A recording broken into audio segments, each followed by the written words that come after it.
In a second-hand set of dimensions, on an astral plane that was never meant to fly, through wavering star mists, see the Greater Tuin. Drifting onwards through space, atop the shell of the world's turtle, are 4 giant elephants, upon whose broad shoulders rests the Discworld. Welcome to Dining Table Discworld. We're reading through the Discworld novels and discussing them at our dining table. Be aware there will be spoilers for the current book and others in the series.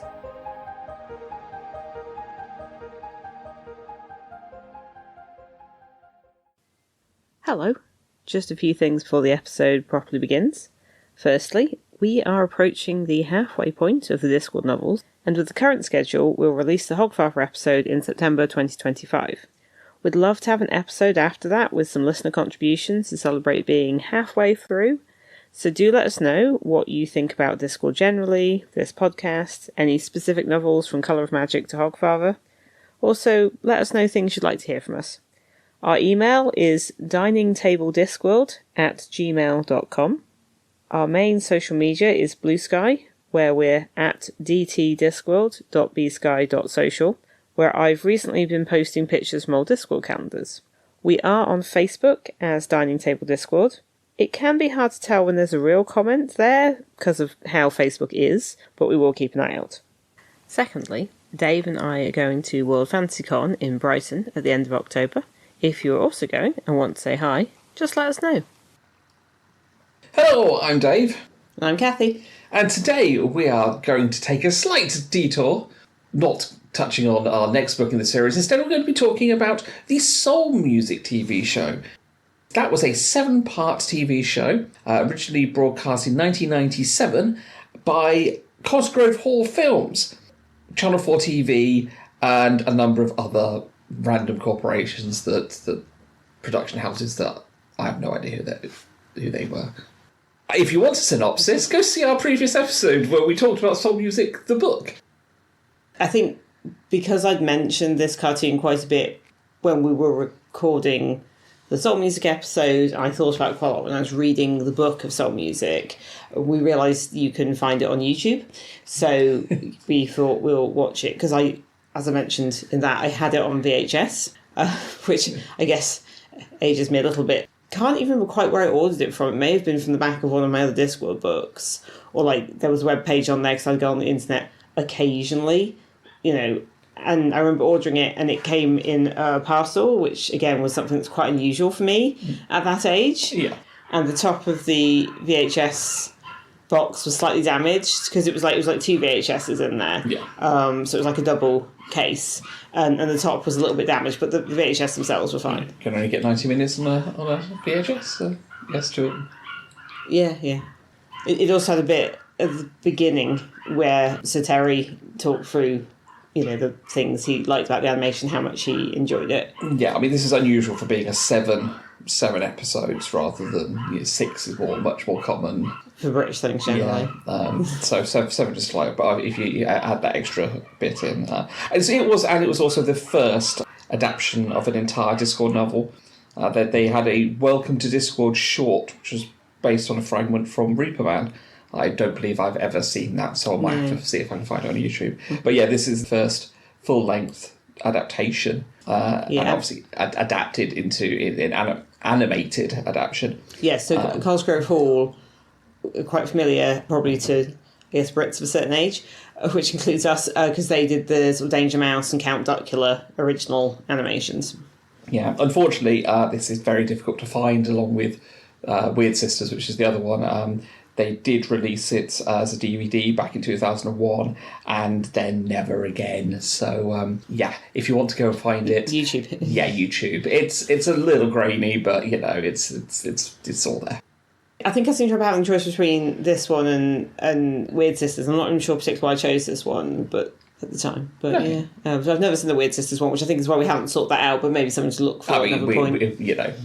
We'll dig that out. I'm sure they go on YouTube. Okay, so we have some criteria we're going to talk about. So I think the first one I'm going to go through is kind of adaptation, so how it adapts from the novel. Yeah, and I think we said this was pretty faithful. I mean, you're hitting all the keynotes. I mean. they lose some things, but you do in all adaptations. I think we'll talk about the ones that we kind of miss in a bit. Yeah. But I think as a whole, it's pretty faithful. The plot line is all there really. And I think the thing I've seen people say this, like on BlueSky, if people don't use it, has quite a good sort of Discworld feed where people just quite often chat about Discworld on there. So we tend to hang out on there a bit in our Discworld account. I've seen people say one of the issues with adapting Pratchett is a lot of the texture and the humour and the feeling of it comes from narrative voice, which is the hardest bit to adapt to an audiovisual medium. So you don't kind of have that so much. But I think there are quite whole sections of dialogue and conversation that are straight from the books, and they clearly include stuff. And then obviously they've made changes to adapt it to audiovisual medium. When we talk about things they added, I mean, obviously in the book, the gigs are, you get description of what happens around them, but you don't actually see the gig themselves. You just get told how people reacted, how the band felt, which is usually they've taken over. Whereas in this, they had to actually write songs and depict gigs. Yeah. And one thing that gets removed is a lot of the music references in the text. Like, there's not stuff about all the other bands in Ankh-Morpork. There's just, like, one that's there very briefly. No Def Leppards. No. But they use the fact that they're doing the gigs and they have to show the band performing as the references. So, it starts off with Buddy being very much like Elvis, then doing a very Elvis-y song, and he's got, blue shoes. Yeah. And then, they go through the Beatles, Hendrix, various other things I don't recall now, but you got each gig's like a different section of rock and roll, and they're using the kind of the songs they've done for it and the band's costumes to convey that. Which Pratchett does do in the book by talking about the songs that they're performing and some of the the things around it, how they're performing and certain things. So it's just taking that and going, because we did talk about, you can see through the progression in the book, the progression of the musical styles, and that they just depict this as musical styles rather than. Well, in this you can hear it. That's the point. Yeah, and there's also one gag that's in this that I remembered really well and I realised wasn't in the book is when they go to Quirm and they're talking about how proud they are of their cheeses, and then Bud is like, "We're bigger than cheeses," and then they have to run out of town. And again, obviously we mentioned in the book episode of ours that they make Blod Liverpudlian. Yes. Which obviously is relevant, although obviously Buddy is specifically Welsh. But and then that's in there. And I'd kind of forgotten that Lias is American, although obviously it makes sense. For some reason his voice hadn't sunk into my head so well as some of the others. But, but obviously he's kind of like, he's got the whole the bluesman sort of thing, and although being a drummer, but so that's kind of a way of taking what were references in a book and sort of changing it for a TV show. The other thing that was removed, a big thing removed, is actually Susan's background. We don't see hardly anything of Susan being at school, where it's a reasonable chunk at the beginning of the book. Susan's regular life, being at school, what school's like, and also her friends. You just get like a couple of scenes at school and that's kind of it, really. Yeah. And the characters are just, there's a couple of lines some girls say, mostly teasing her, but teasing her more obviously, it's very obviously at all point actually got a birthmark, just to, I guess, highlight that. Whereas in the book, everything was a bit more subtle and I guess realistic, and like Binky just appears and she goes off and there's not this ongoing stuff, and you don't have horse girls in it, and you don't have her friends Jade and Gloria, which is kind of a shame. I think I like it flattens Susan a little bit. I think it's part of the kind of shift in the focus of the story. I think for the book the focus is much more on Susan's journey, Death's journey, and kind of the bit with the wizards and it's kind of just background noise, and because the wizards are still pretty much and the band's sort of journey again is kind of just happens as kind of, and everything else happens around. But there is a strong focus on Susan as in the adaptation, the animation they've kind of gone, well, actually we want the music to be, the band to be more of the focus, and Susan's journey is muted a bit. Yes, I mean, both Susan and Buddy are obviously still the focal characters, Yes. and Death. But yes, Susan's background is flattened, and actually Buddy's background is increased, although that's partly, I guess, just to convey in text what is more subtextual narrative voice in the book, because it actually shows him yelling at his father in Rainy Wales, and his father's talking about the druid stuff and the mining the stones, and he just stomps out and claims he's going to be the greatest musician ever. Yeah. So which I think was stuff that we kind of got through thoughts in Buddy's head in the book. It's depicted. They show it rather than just having it kind of eke out as it goes along. But I just think it's interesting that her background is flattened and his is what's the opposite of flattened? Inflated? Yeah, maybe. It's given more shape. Yeah. Colour, I think the main thing of Susan's background we see more of is actually Isabel's death. Yeah. Because in the book it sort of describes it, and Pratchett does that thing that he does quite well of describing like a scene and doing it in kind of a bit of a televisual manner, but it's in a book. Big explosion. Like a flaming wheel comes loose. But you just sort of see that that's happening, and then it cuts to Death saying something, that's it.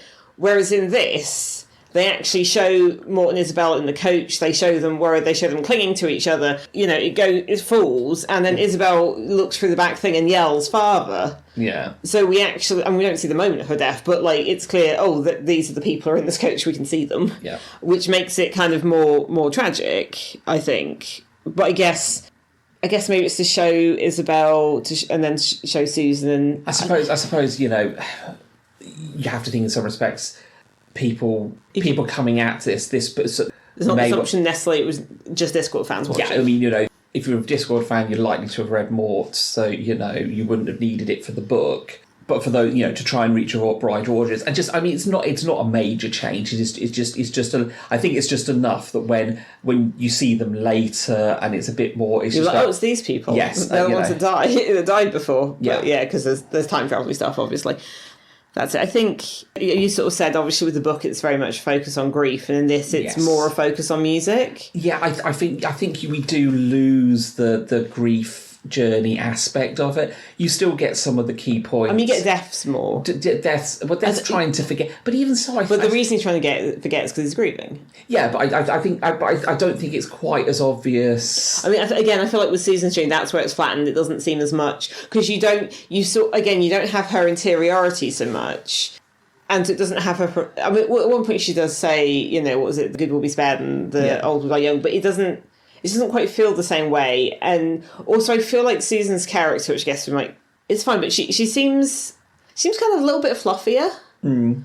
Like in the book, she's very I am a logical person, and people are just being silly, and sometimes people are her. Yeah, which is a bit don't beat yourself up. but also, she's annoyed at herself for what she sees as silliness, but she's also annoyed at other people for what she sees as silliness. Whereas actually in this, she seems kind of a bit more sympathetic, but it also makes her seem a little bit maybe girlier or fluffier or something than in the book, where I feel like she seems colder, but I think it's because she's pushing stuff down more. It doesn't come out till the end, whereas they don't sort of show that bit at the end. I think you do lose the. You do get partway through the she does the realization that when she realizes that her grandfather's death and her parents have just died, her mother particularly. She gets the realization there that obviously that's but you don't. That's been an unpleasant family situation. Yeah, you don't get later on. I feel some of the kind of. You do get to talk towards the end about I could have given them life, but it wouldn't I could he could have given them immortality, but it wouldn't have been life. Yeah, and things like that. But it just doesn't feel like she comes to terms with her family's death as much as she did there wasn't as much personal growth. And I think for the death storyline, it almost feels like the kind of I just want to forget. It's kind of not pointing out actually the reason he's trying to forget so much is that he's had to reap his daughter. Yeah. And I don't feel quite, there's that much that impact. Mm. It kind of just loses it, and then he's just kind of wandering around. It does show a little bit more of Susan's like young childhood when she's visiting death. Yes. Because it does show, like, there's some sort of thing which I think in the book was just a joke about, using Grandad's, rib cage as a xylophone. Yeah, they do. Which they actually show, and when I read the book, I was like, I think this was just a metaphor. Yeah, I think it was. I think it was just Albert making a joke. I think that was supposed to be a joke that they turned into a. There was the bone knees thing, and they don't. You don't see Susan going around the house and sort of figuring out what her grandfather was like and seeing the difference with her mother's room. Yeah. But you do see when she visits as a kid and when Mort and Isabel say, no, we're not bringing her anymore, that's that. So you sort of see that relationship a bit more. But it's not about her, she just saw it and forgot. You see her on you see the swing and her on it, but you... as a child, but you don't see her finding it later and coming to the realisation. Well, she does sit on. She remembers it and sits on it, but it doesn't show her realisation of why it's like that. Yeah, that kind of that link. And again, the whole thing with like how Def's house is all appearance, like the desk is just a desk. But again, it's kind of hard to, I guess, do that in a TV show, so it flattens that. It kind of flattens the deaf domain bit as well. It just flat the deaf domain is. I think it just because in the book we get a lot of talk about the plumbing and how the baths and things, and the toilets. Albert mentions going out for the plumber. Yeah, but that is what is one line. It also, I don't think, makes quite clear that the only thing Def can offer as an alternative is Albert's life. Like you can offer immortality. It's like, but then you're stuck there and you have to be Albert. And Isabel already lived that for way too long. Exactly. Which again, we know that going into it, but it's not kind of in the text of the cartoon. Do you have anything else on adaptation? I mean, it is pretty faithful. I mean, it's pretty faithful, as I say. The stuff they... with obviously it changing to different medium. Yeah, obviously we do. I think the biggest thing, obviously, is the kind of the emphasis of things, and we lose some of the jokes, but we gain some other ones. Yeah, and there's various visual gags as well, which we'll get into. Yeah, so as far as that goes, it's pretty good. I mean, we see. I think we know some pretty poor adaptions of books and that we've watched, so this isn't too bad. Oh yeah. Do you want to talk about casting? Yes. Or did we want to go through how the characters are and then go into casting, or can I do the two together? I think do the two together. Yeah, I can. Okay. We'll go with the headline, which is Christopher Lee as Def, who is iconic. No notes. That's it. I mean, he basically set the template for how I think Def sounds. I mean, I'm sorry. He is absolutely. His voice is perfect. He nails the lines. He puts because Def always sounds a little bit emotionless. Well, he sort of seems a bit not emotionless, but like he seems fairly of a particular tone, but he still gets some like nuances in there, and that's all. I mean, good. I mean, that's it. Sorry to everyone who had to voice Def afterwards, really. I don't feel like Brian Cox was really trying that hard, though, let's face it. No. I can't remember who did it in other stuff, but certainly Brian Cox I don't think was given it at all. There's that bit where they show the end part of Mort, when Susan goes back and sees what happens, and that bit where, I can't remember the whole thing now, but it's something a bit like, you neglected the duty, damaged history, seduced my daughter. Yes. All in all, not a good start to your first job, boy. And then even when I read more, I can still hear that. Yeah. I can't now remember the words, but I can hear it. And like also doing the laugh when he laughs. It's like, oh.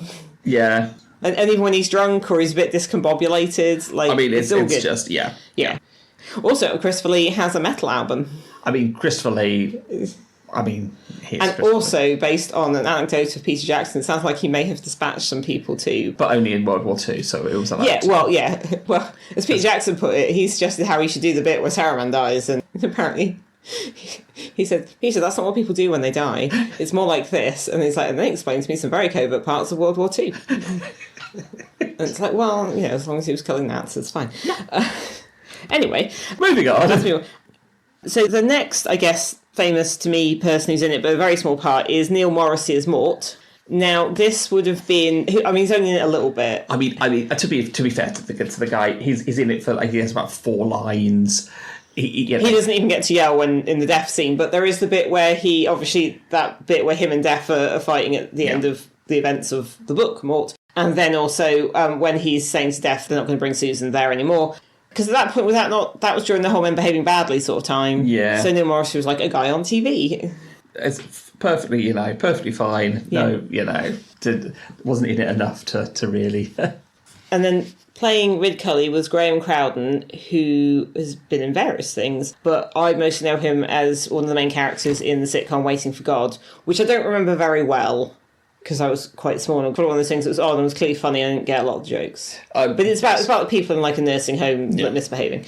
I mean, he was fine. I think the way... I thought you quite liked how he'd done Ridcully. Yeah, I mean, it was quite nice. I mean, they kind of give Ridcully and Susan more of a grandfather-granddaughter relationship. Oh, I didn't quite read it that, because it's a bit like that in the book, though. I kind of think I forgot how much that was in the book. Yeah. I don't think they altered it too much, actually, what Ridcully does. I suppose, yeah. I mean, certainly, The main bit is at the end where, this kind of, we'll get into Susan thing, with Susan being a bit fluffier, she seems to go around kissing people on the cheek quite a bit. Yeah. She does it to Ridcully at one point, and I was like, oh, all right.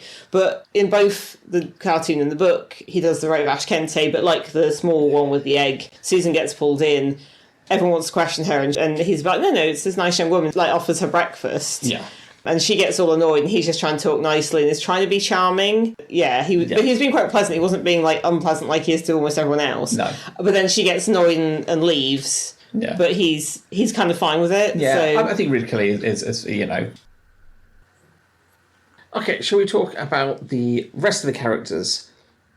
So, the main character is Imp, and he's played by Andy Hockley. He also, as a side note, played adult Tom John in Weird Sisters. Oh, well, we can listen to that when we watch that at some point. He is a Welsh actor and singer. Well, it makes sense that he'd be Welsh. Well, yes, I mean, Welsh. And a singer. Yes. Interesting fact here, he is, according to Wikipedia, so, yeah. Andy is the longest-serving wizard in Wicked, having performed the role 1,119 times. Okay. From July 2017 until March 2020, and then September 21 to January 2022. So there we go. Okay. As people can tell with a lot of these voice actors, we are kind of relying on Wikipedia, because I think other than the ones we've mentioned, most of them were people whose names we didn't particularly recognise because they mostly do voice acting, but they are in the credits and on Wikipedia. Yes. I mean, we haven't seen Wicked in... Yeah. No, we actually have. We haven't seen the Wicked in the West End, so we wouldn't have known. No, it's in the UK tour.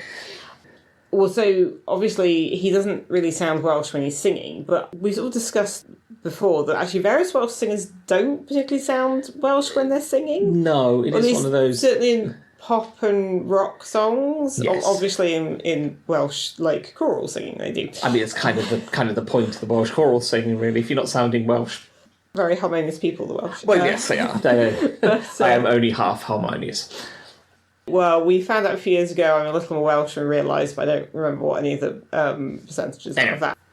But I think it's interesting how that's different to the book, where obviously Imp's accent is portrayed with the kind of the double L's on everything. All of the L's. So it makes always look real long. And I thought all is always a bit. Yes, it gets a bit silly. He sounds Welsh all the way through. Yeah. I don't think you don't except for singing, as we discussed. Except for singing, yeah. But you don't get quite the same drop off of the accent. Because he sounds Welsh when he's talking to Susan when he's not singing, so that's kind of more the specific difference. But I think that's more difficult to do. But it's interesting though that when he plays the harp, he's not singing then, it's just the harp music. Whereas you get the impression in the book he was singing. But yes. I say Yeah, I mean, again, it's that vagueness in the book. You don't know what the performance is, just what effect it had. Yeah. But, in this you see both. Yeah.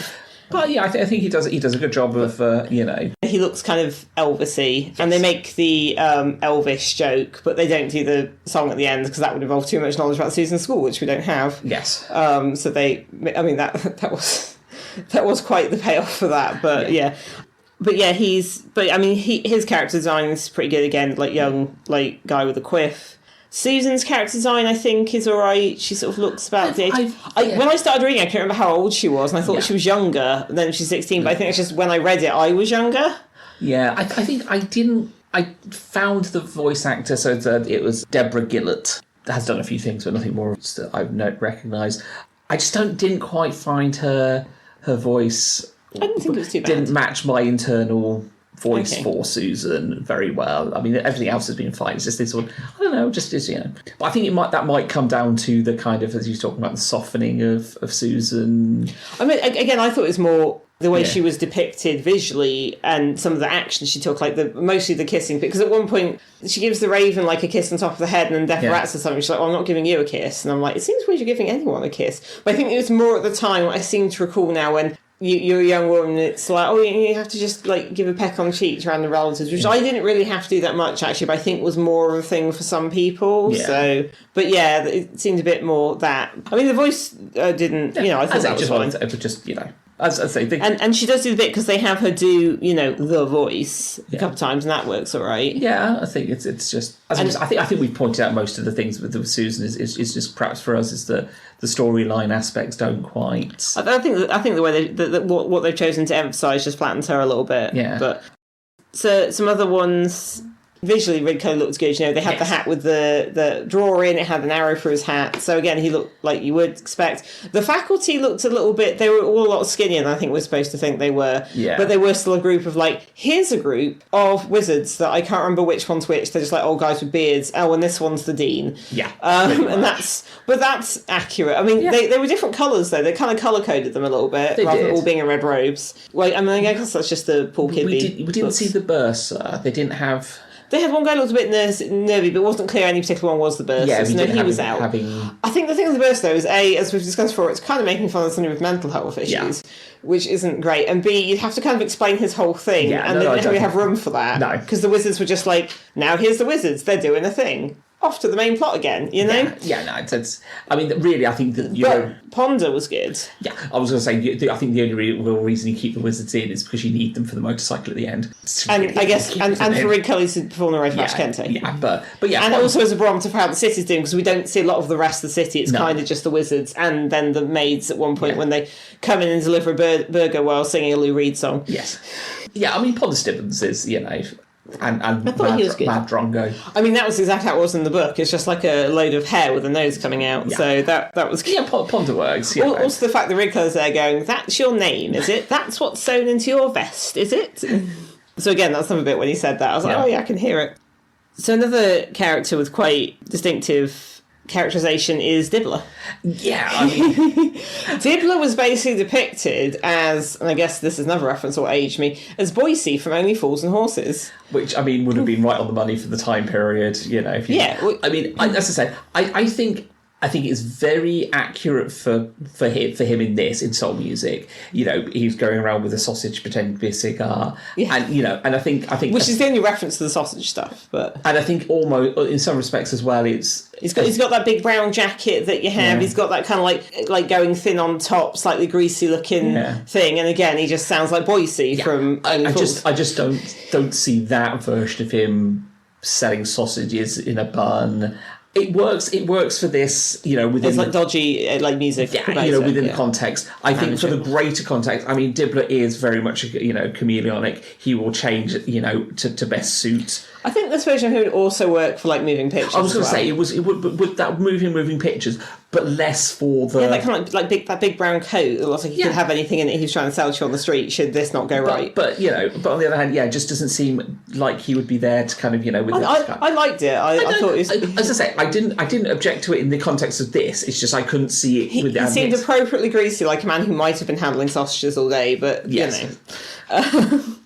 Other ones that I guess are worth... I mean, most of the trolls look very sort of stony, but in different ways. It's not all like, here are identical looking people who are maybe a little bit like the Thing. Yeah. In fact, that reminds me, our son did look at one of the book covers which had a troll on and goes, that's the Thing. I'm like, that's actually a troll, but I see your point. It's a similar sort of deal. Yes. Yeah, big and rocky. Yeah. I mean Elias, Cliff... is Bluestone is his... I think, that's the clue. Yeah, he does. He's a bit more of a, possibly a bit more of a wiry troll, but you have to be a bit more. You have to do a bit running, but he's still big and also when he moves, you can hear they do look like kind of a stony sound effect. But Chris O'Face is definitely like the Godfather. Yes, well, so which is again the characterization. Yeah. Asphalt, he's small and looks like he's been sat on by an elephant.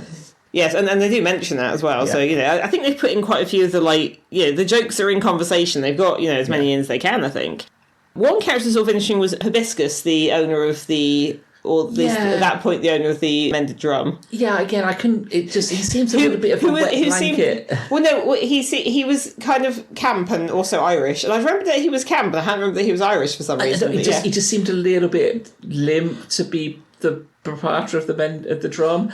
I don't know. He was fine. Because I noticed that in later books there's somebody. Well, it mentions Ron behind the bar and the drum, whether he's the barman or the owner. Because I think the point in soul music is it. Practice says, the owner of the drum was Hibiscus. I can't remember what his surname was. And he goes, it was not his fault. But it says he was trying to class the place up a bit. Yeah. And that guy did seem like somebody who's, he wants to class it up a bit. But it still shows it as being quite fighty and stuff. But later, when Death comes in and starts drinking dry, he has that sort of like, oh, you don't say. You've got somebody jamming on, like, I'm just going to keep pouring drinks. Yeah, oh, yeah, Yeah. So he threatened him, you did go a bit like, but that was Death threatening him? So, like... Yeah, but I think the point in that, he was just supposed to be some guy who's gotten this band in and, gets really annoyed that everything's broken, but then suddenly loads of people want the money. He's like, can you come back tomorrow? So... Yeah, as I say, it just seemed a little... I thought it was interesting, though. I mean, obviously there's tons of crowd scenes and characters and, you've got, like, various... I mean, Season's Clash, we seem to have a couple of dwarves and a couple of trolls in it as well. I think they decided not to, again, we're not going to include like, Jade and Gloria at all. We're just going to make them part of the scenery. I think that was also possibly ease of animation. Yeah. Just duplicate a couple of the, it's... I mean, it had some of them in the crowd scenes later. Yeah.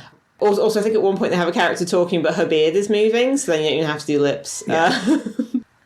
Let's talk about the characters you found difficult in Animal Report, because we do a couple of times see Sergeant Colon and Corporal Nobbs. No, that was my first response. It was like, no, not having this. I think Colon was quite close. He had that kind of drawly voice. He was like he was like a chubby guy. He had that drawly voice. Nobby isn't right, but I don't know if you can depict Nobby. He's like Maris from Frasier. You can't depict. I mean, too much has been said. I mean, for a start, he was the same height as Colon. Well, they're doing that double act thing where you've got one guy who's rotund and one guy who's skinny and therefore kind of tall. Okay, yeah, you're trying to do that, but these are two classic characters who have their defined characteristics. Again, Nobby's characteristics are defined in such a way he cannot be depicted accurately. But he's short. He is short. That one you can find. He's short and has to carry a certificate to say he's a human. Yeah, and people don't think he might be a monkey. He clearly doesn't look enough like a dwarf that people think, it must be a dwarf just because he's short. So, yeah. Yeah, but in this situation, he was tall and... my picture of Nobby is very much the kind of grey skinned sort of little guy from the cover of Men at Arms, because that was my first watch book. And Colon...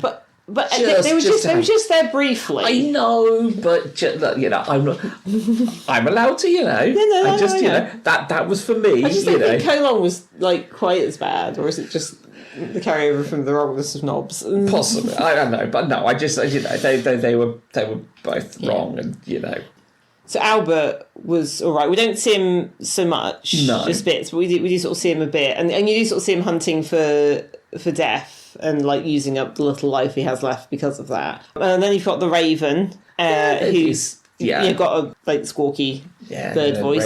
And then there's the Death of Rats.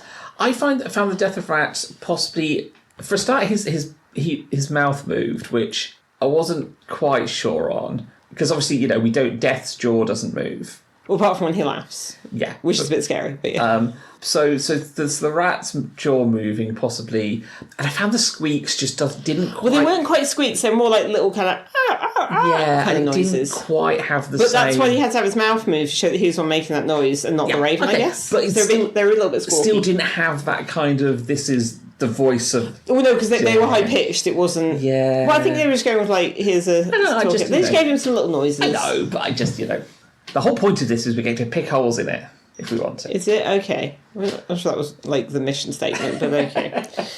But yes, those I guess are the character designs. Yeah, and obviously the animation design is very classic Cosgrove Hall, and we've mentioned obviously Danger Mouse and Count Dracula were things that were on... I don't know if they were on then, but they've been on like not that long before. I think during watching them. Look at it now; it is very basic.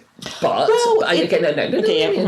it's basic but functional, and you don't have flashy. We have a couple of flashy effects, but other than that, it's It's very, and I think it's also kind of links in to my memories of what the similarities to the computer games. I know they're not the same graphics that they've got, but Yeah, because I haven't played those. No, but it's a very simplistic style. You're getting across. It's not got too much complicated because they can animate. Well, you say that though. I mean, it's sort of. The animation itself is sort of simple 2D, but it's not minimal. Like, you could have had it... There was quite a lot of background detail. There's quite a lot of detail to the characters. Like, it didn't feel like they were skimping on stuff, because I think some stuff tries to make things too clean. Like, there's almost not...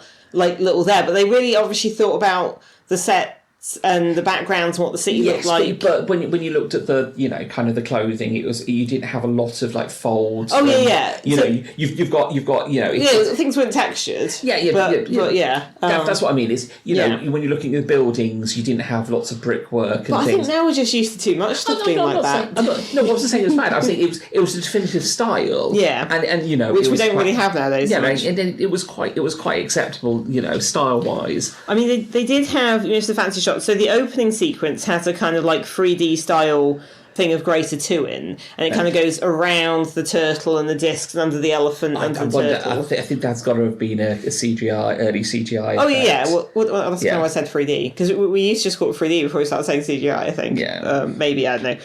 So one thing they have is a very interesting way of doing the kind of previously section on each episode.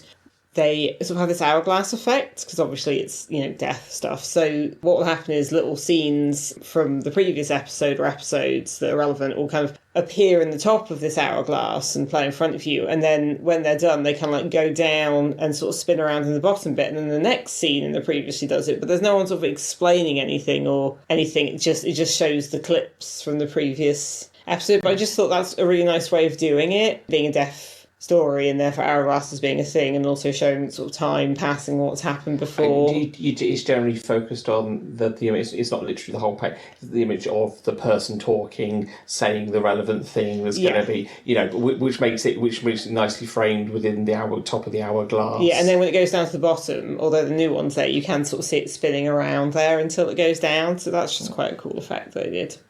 Yeah. But I think in some respects, the fact that it wasn't minimalist, the fact there was quite a lot of detail, and so, I mean, you'd have a lot of detail in the background, or like certain characters would have various bits on them. They weren't simple, but yeah, you're right, they weren't textured. There wasn't like folds and shadows and shading.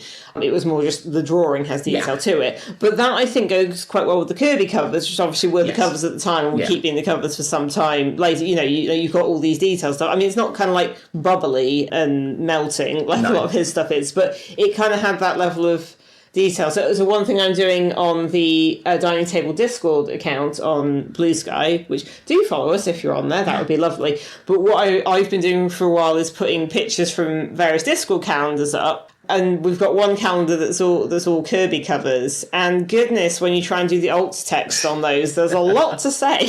Yeah. And they're like, can I fit all this in the alt text? But yeah, so I mean, his covers always have a lot going on in them. And I think this... some like the crowd scenes were obviously repeated and stuff changed, but like the characters have detail and like the settings have detail. It just might be a different kind of detail than what animation tends towards now. Yeah, I mean, it's very, very different. I mean, 97 animation was, and obviously the Cosgrove Hall were famous for doing, the children's stuff. Mm-hmm. I mean, they've done lots of other stuff as well, but yeah. I just think that if you say Cosgrove Hall, most people are going to be like, oh, yeah, Danger Mouse. Yeah. Count Dracula. Yeah. Overall, I think we enjoyed it, I mean, for me, it was very nostalgic, because this was one of the things that, because I had it on VHS, I'd watch it fairly regularly. I suppose the question is, would you show this to a Discworld novice? Do you think there's enough? I think you could do. Yeah, I mean, we could show it to the boy and see what he ranks. I mean, we could, yes. Well, some of them, you obviously, with all these things, you get more out of it if you know the source material. But I mean, I think that. But things can. But sometimes that's good. Sometimes and I've done this where you watch something like, oh, I don't know all the things about this, but now I'm quite intrigued to find out. Yeah, what I'm saying is, I think it works. The story is relatively. I think it's why they concentrated on the music, Buddy's story and the music, rather than trying to deal with the grief story, because that's a bit more of a complicated sell. Also, music's a lot easier to show in an audiovisual format. Well, I mean, you can obviously show grief, and there's loads of works that are all about that, but this was about so many other things. Like, yes, had to cut a few things down. Yeah, and maybe that's harder in animation. It's worth checking out. Yeah. I mean, you got to find it on YouTube, but... I mean, you just have to be careful because if you just search soul music, you get like a lot of other stuff, which is fair enough because that's the whole genre of music. Yeah. But So yes, I mean, so yes, go find it, and if you haven't already seen it, well, worth checking out. I think that's all we got to say on the subject. Yeah, I think that's everything. Well, thank you very much for listening. Yes, thank you. We'll be back next time when we will be talking about Feet of Clay. Mm-hmm. So until then, goodbye. Bye. Thank you for listening to Dining Table Discworld. You can find us on Facebook at www.facebook.com/Dining Table Discworld. You can also find us on BlueSky at dtdiscworld. All our other contact information and credits for our music can be found in our show notes. Thank you for listening again, and we'll see you in our next episode.